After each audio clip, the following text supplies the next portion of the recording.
Apa itu nation survival? Apa itu nation right? Apa itu nation interest? Bisakah kita membedakan ketiga hal itu tentang kebangsaan tersebut? Untuk mempertahankan hidup sebuah negara yang berdaulat utuh, maka kita setiap anak bangsa harus paham apa itu masalah kebangsaan. Kita mulai bahas dari nation interest. Apa yang dimaksud dengan nation interest? Nation interest adalah ke arah mana negara kita bergerak menuju.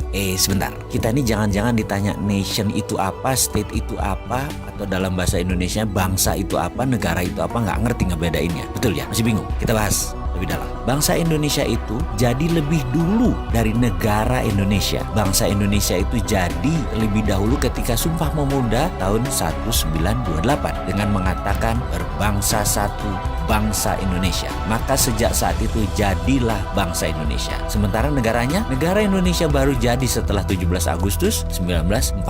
Baru ada yang namanya NKRI, baru ada negara atau state. Bangsa atau nation itu ada haknya, ada right-nya, dan ini yang harus ditegakkan. Bagaimana menegakkan nation interest? Dalam jangka panjang, kita ini harus memiliki sistem bernegara yang kuat. Kita ini harus memiliki sifat bangsa yang penuh dengan kompetensi. Salah satu pentingnya bernegara adalah kita memahami prinsip bernegara. Yang membedakan negara Indonesia dengan Singapura, yang membedakan Indonesia dengan Cina, yang membedakan Indonesia dengan Amerika adalah prinsip bernegara masing-masing. Ada value yang ditanam di setiap negara. Ada prinsip yang dianut di setiap negara. Misalnya Bill of Rights-nya Amerika, Liberté, Égalité, dan Fraternité-nya Perancis. Cina dengan BRI-nya, Belt Road Initiative. Indonesia dengan Five Principle atau Pancasilanya. Kita sekarang melihat negara yang sulit dikontrol karena populasinya 1,5 miliar manusia, yaitu bangsa Cina. Bagaimana bangsa Cina ini supaya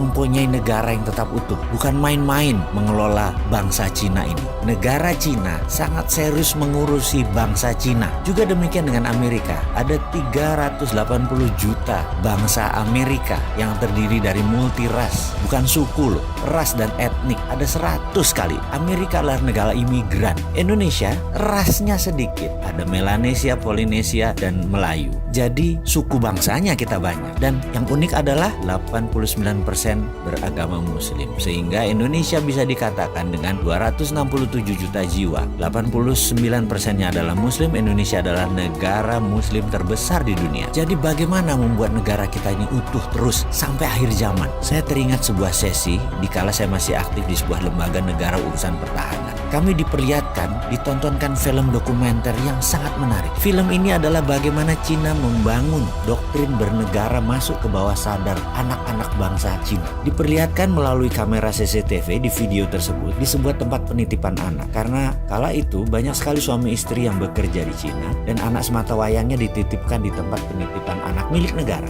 Anak itu usianya berkisar 3-5 tahunan. Ketika mereka sehabis makan siang, mereka pun tidur siang secara bersama-sama. Kira-kira jam 1-an kira-kira. Dan baru terlelap 15 menit lalu disetel lagu kebangsaan Cina. Ajaib, anak-anak itu bangun berdiri tegak sikap sempurna. Walaupun matanya tertutup, badannya doyong-doyong. Sampai lagu tersebut berakhir kira-kira 1,5 menitan. Lalu mereka melanjutkan tidur lagi. Dan ini bagi saya luar biasa sekali. Lalu ada di sesi lain. Mereka kan tinggal di rumah susun, yang apartemen itu. Dimana di sore hari banyak anak-anak lagi main basket, main bola, main tai chi, dan beragam aktivitas sore. Pada pagi dan siangnya, di tiang-tiang itu dipasang speaker toa banyak oleh sebuah tim. Ketika puncak kegiatan mereka kira-kira jam 5 sore, kembali diperdengarkan lagu kebangsaan Cina. Apa yang dilakukan? Anak-anak tadi yang lagi lari, lagi bergerak, tahu-tahu anak-anak itu semuanya diam, berdiri dengan sikap sempurna ketika lagu kebangsaan Cina tadi diperdengarkan. Mereka diam sampai lagu tersebut habis, selesai dinyanyikan. Dan mereka hanya diam saja di posisi masing-masing. Kalau lagi ke timur, yang ngadep timur, lagi barat, yang ngadep ke barat gitu ya. Dan ketika lagu selesai, mereka berhamburan kembali beraktivitas. Jadi apa yang kita bisa ambil dari pelajaran bernegara Cina kali ini? Ada baiknya ke depan